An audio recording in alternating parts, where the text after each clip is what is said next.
Today, Governor Gavin Newsom delivered his State of the State address to Californians 4 months late, and as he's trying to position himself to run for president. He swept all the problems under the rug, but coming up, I'll deliver my counter response, a takedown to his lies, gaslighting, and evasions. All that and more coming up.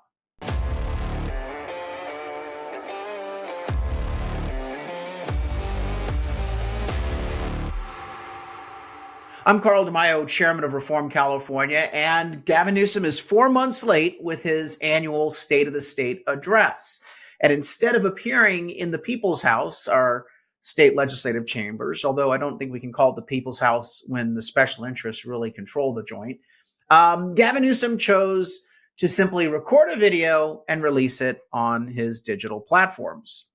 He's positioning himself still to run for president, talking about an assault on our democracy, when in fact he and his California Democrats just pulled off one of the worst attacks on direct democracy that we've seen in our state in 112 years.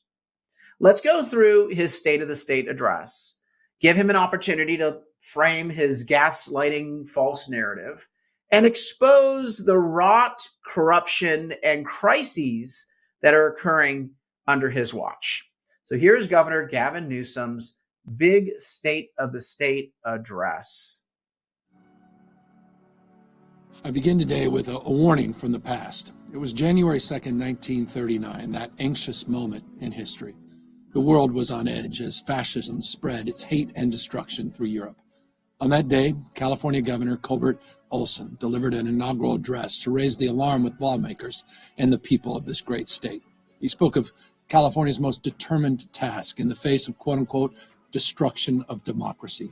Yes, a governor in 1939 warned us about extremism and hate and that there could be destruction of our democracy. This coming from the same asshat governor that just went to the California Supreme Court, an all 7 liberal justice court, by the way, and ripped apart your constitutional right of citizens' initiative. Remember the direct democracy experiment in California? In 1912, Governor Hiram Johnson, since Newsom is invoking governors from California's past, let's not focus on this 1939 governor, but let's talk about 1912. Governor Hiram Johnson, who sparked a progressive movement nationally by in California saying that the railroad companies, the special interests, they control the legislature. The people don't have a voice. So let's amend the state constitution. Let's give the people the initiative right, the right of referenda, the right of ballot measures to collect signatures and put things on the ballot to check their politicians, to counter the special interest control that all too often seizes our instruments and institutions of government. Hiram Johnson ushered in the progressive era of citizens' initiatives and direct democracy. Direct democracy has been at times frustrating, but very healthy and very beneficial for California. But Governor Gavin Newsom has killed that. He and his cabal of corrupt 7 liberal justices on the Supreme Court of California, the state Supreme Court, eviscerated our direct democracy system by saying that, nope, the politicians get to decide what goes on the ballot, not the citizens. They can just simply rule it ineligible. Too sweeping a reform. It infringes upon the rights and prerogatives of the politicians, and so therefore the voters shouldn't be able to weigh in. That's what they did last week by taking the California Taxpayer Protection Initiative off the ballot, even though a coalition of taxpayer advocates, including Reform California and yours truly, collected over 1.4 million signatures to give voters a voice to try to limit the out-of-control, costly, and unfair tax hikes that we're seeing in this state. Gavin Newsom has the audacity to look into a camera and preach to us about threats to democracy when he literally is pouring kerosene and lighting the match and just burning it down to the ground. He has no shame. He's a liar. He's absolutely a hypocrite.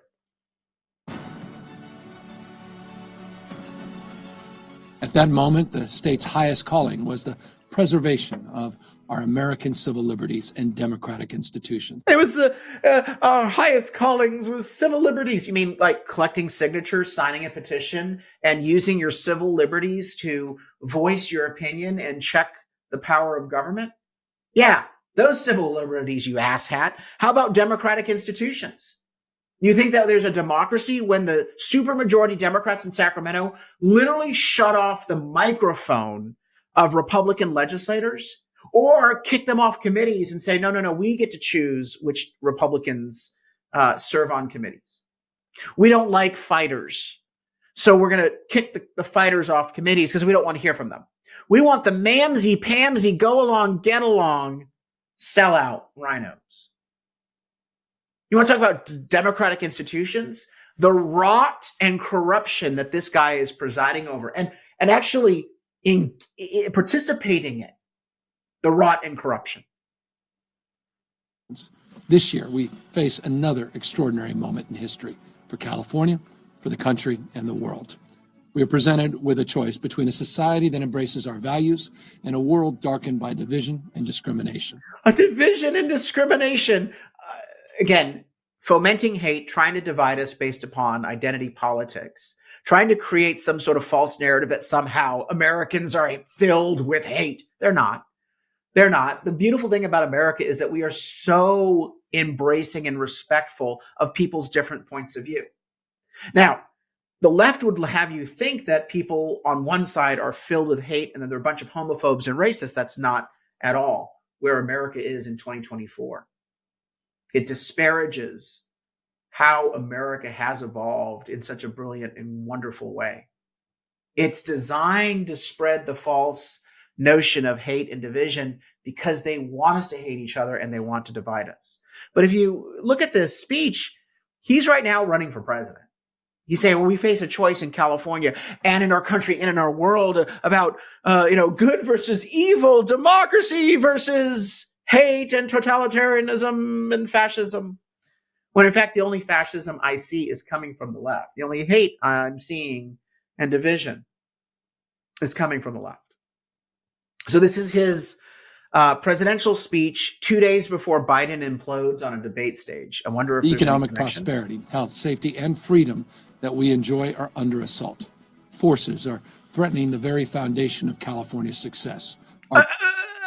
California's success. You are presiding over a state with the highest cost of living in the country, the worst job creation in the country, a state with the crime wave that is off the charts, a state with the most homeless individuals. We account for 12% of the nation's population, but we have more than 53% of the nation's unsheltered homeless. What success are you looking at? People are heading for the exits. They are fleeing. Who do you think you're fooling, you asshat? Again, this guy should be treated with contempt. He's not even a good liar. He's just delivering his lies to the camera, hoping no one will call him out for his bullshit. Our pluralism, our innovative spirit, and our diversity. There's only one state in America with a dream, the California dream. There's only one state of America that is in the middle of a nightmare. Smash and grab, fentanyl flowing in across the border. We've got schools that fail 2/3. You want to talk about killing kids' dreams? Look at a California public school. 2/3 of kids are failing. Students are failing in California, 2/3 math proficiencies. A majority are failing reading and writing. 80% of African American and Latino kids, 80% are failing all the 3 proficiency exams. That kills dreams. You don't give them a good education, they can't pursue their dreams. You tax and regulate small businesses into the ground, they cannot have the American dream.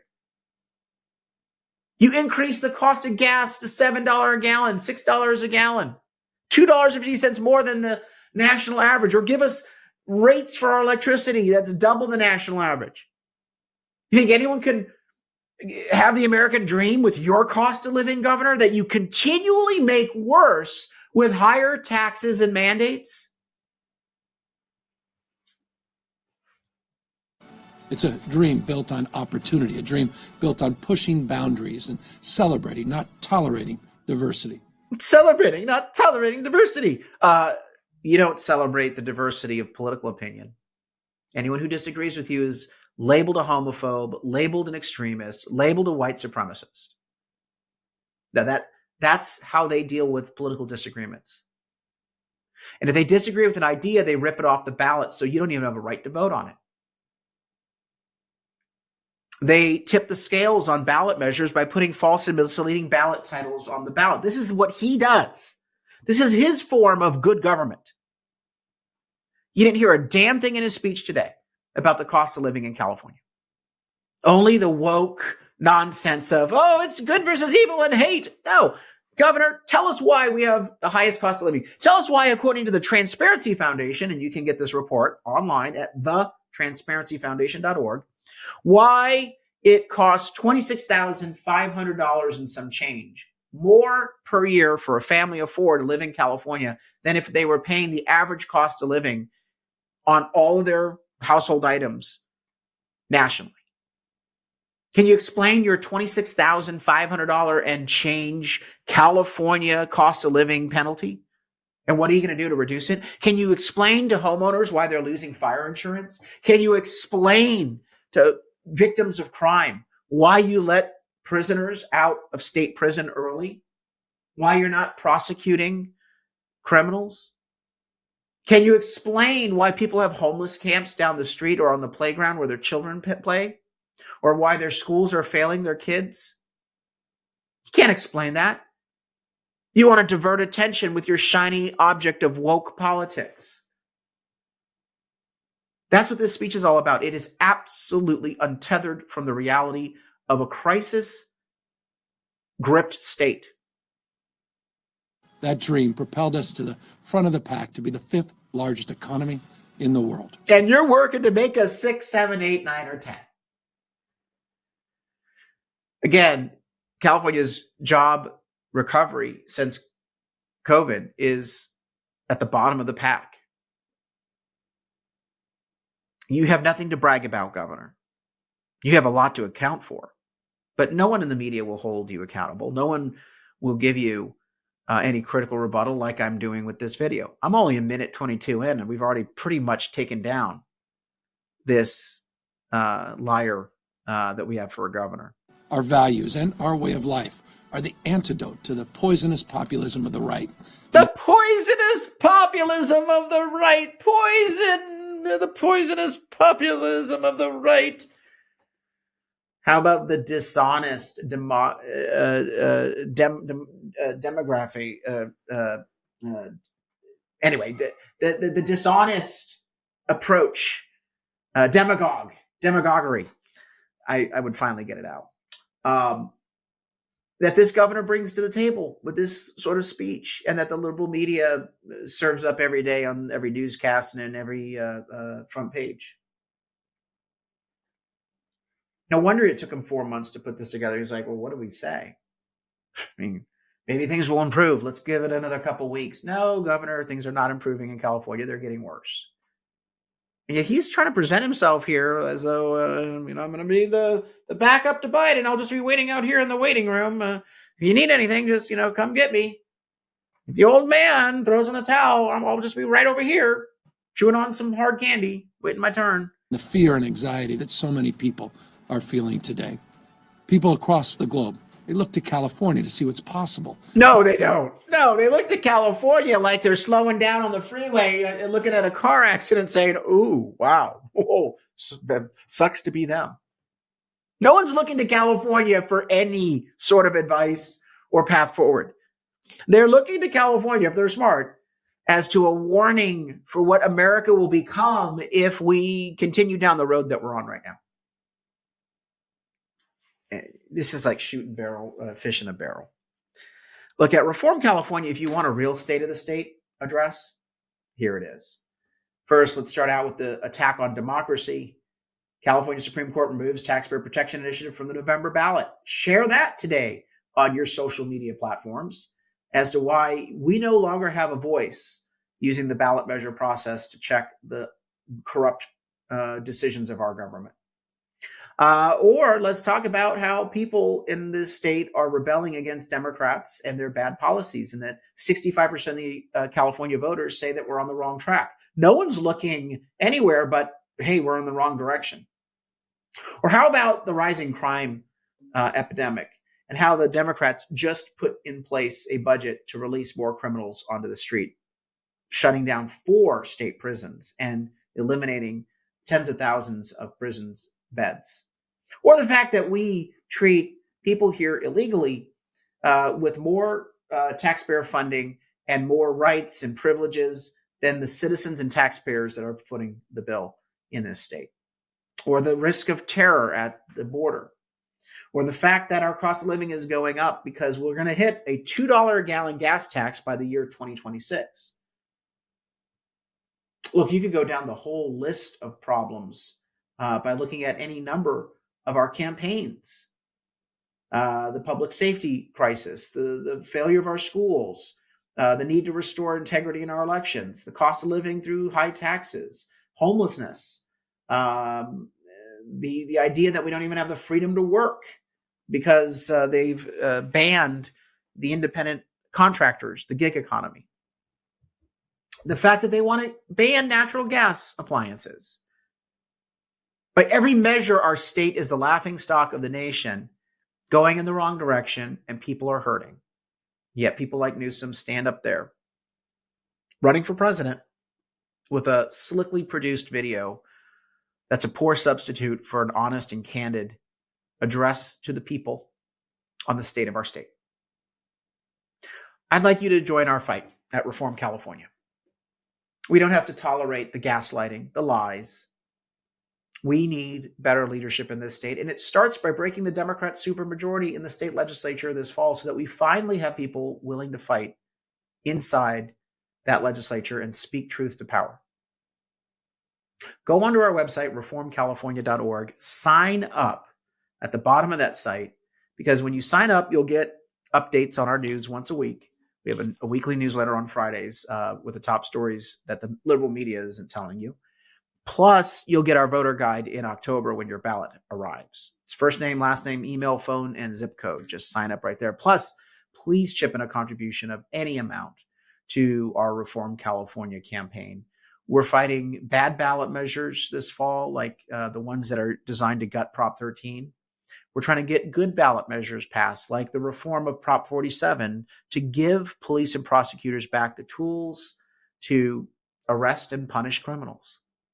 We're also trying to elect good state assembly members, state senators, city council members, county board members, school board members, you name it. Every office we can back a good candidate for.